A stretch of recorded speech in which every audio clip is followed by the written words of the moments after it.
I want to talk to the founder who is building in silence. You ship, you iterate, you pour your soul into your work, and the market gives you nothing. No applause, no sales, no recognition, just the echo of your own effort. I've sat across many people like you in my business experience. They come in exhausted, not from the work, but from the silence. And they all seem to ask the same question. Is any of this working? And am I wasting my life? Today I want to give you an answer that is both compassionate and strategic. An answer that is drawn from art, from history, from the lives of people who built something that could not be ignored, but who were ignored for many years. Here is what we know from psychology. The human brain interprets silence as rejection. As a matter of fact, it is an ancient survival mechanism. In our tribal past, silence from the group meant you were cast out. And being cast out meant being in a place of death. So when the market is silent, when no one buys, when no one shares, when no one applauds, your brain tends to scream. You are being rejected. You are in grave danger. And you must change your course immediately. This is first order thinking. It is primal. It is powerful. And it is almost always wrong for the person who was actually busy building something new. Because the market is not a tribe. It is a slow giant. It takes time for new things to be seen. It takes time for new voices to be heard. And what you perceive as silence is not rejection. It is simply the space between your faithfulness to your one thing and the world's ability to catch up. Let me tell you about Amedeo Modigliani. He was called many things. Amongst them, he was called Modi, because people looked at the first part of his last name, and in French, when you say Modi, it simply meant curse. And that's how they chose to call him Modi, the cursed. And most of his life, the gentleman painted in obscurity in the cafe of Montparnasse. And sometimes he was so desperate that he traded his heart for meals. He was broke, he was sick, and he was simply dismissed. Because people looked at his works of art and they say, why is he painting the neck so long? And why do the faces look so strange?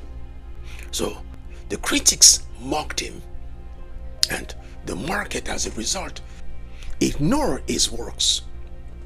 By first order thinking, the man was simply a failure, and he died at 35, barely known. But here's what second order thinking sees. Modigliani obscurity protected his purity because no one was buying. He never had to compromise. He painted what he felt he had to paint. Each painting built on the last one. And in the process, his voice became simply unmistakable. By the time the market discovered him, he had hundreds of works. A body of work that was so deep and so consistent that it could not be ignored.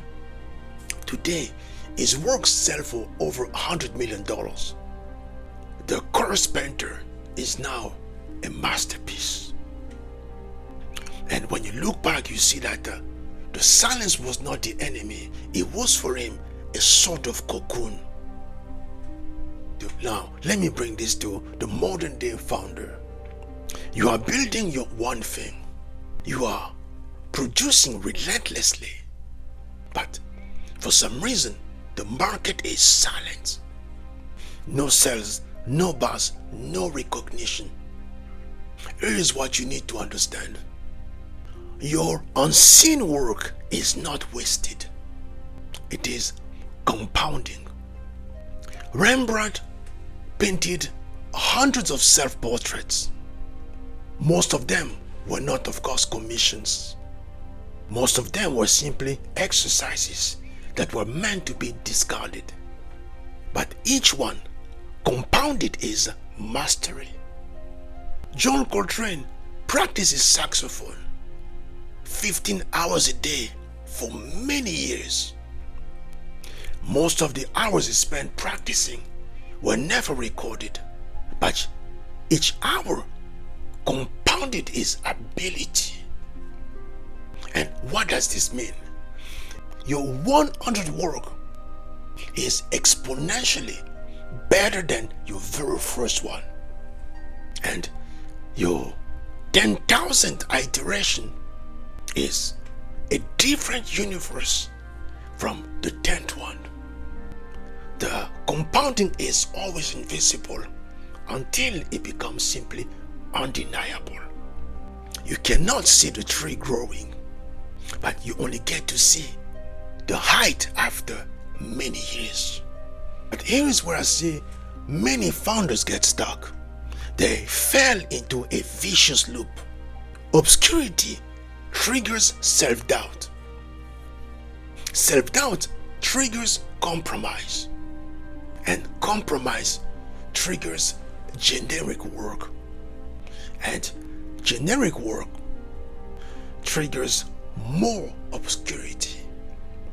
This loop has killed many dreams than failure ever has. Vincent van Gogh could have fallen into this loop.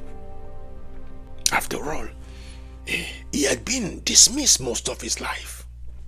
So, by the time he started painting, he could have compromised. He could have started painting something that was actually popular. But he didn't.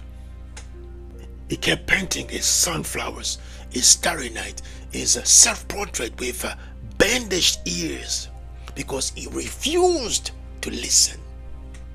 In doing so, he flipped the loop. Obscurity did not trigger self-doubt. It triggered fidelity, faithfulness to his one thing. And that faithfulness compounded into a body of work that the crowd could never forget. Again, my friend, you cannot control the market's response to your work, but you can control your own faithfulness to your one thing. Because your faithfulness is precisely what can break the loop. So here's my question for you. What silence are you enduring right now? And what would it look like to stay faithful through this season of silence? Not because the market will definitely reward you. It might not. Because at the end of the day, let's face it, Modigliani, he died before his breakthrough. Vincent van Gogh also died before his breakthrough. They never got to see the market recognition as far as the works were concerned. But when you look at their lives, you come to see that the faithfulness is its own reward. Because my friend, building something that you alone can build is a life worth living. The world needs what you are making right now, even if it doesn't know it yet. What you perceive as silence right now is not a verdict. It's simply the space between your fidelity and the world's ability to catch up. So stay faithful. The world will eventually catch up, sometime long after you're gone, but that's not the point. The point is that you are and you were faithful to your one thing. So in the comment section, share what solace you are enduring right now. Alright, take care.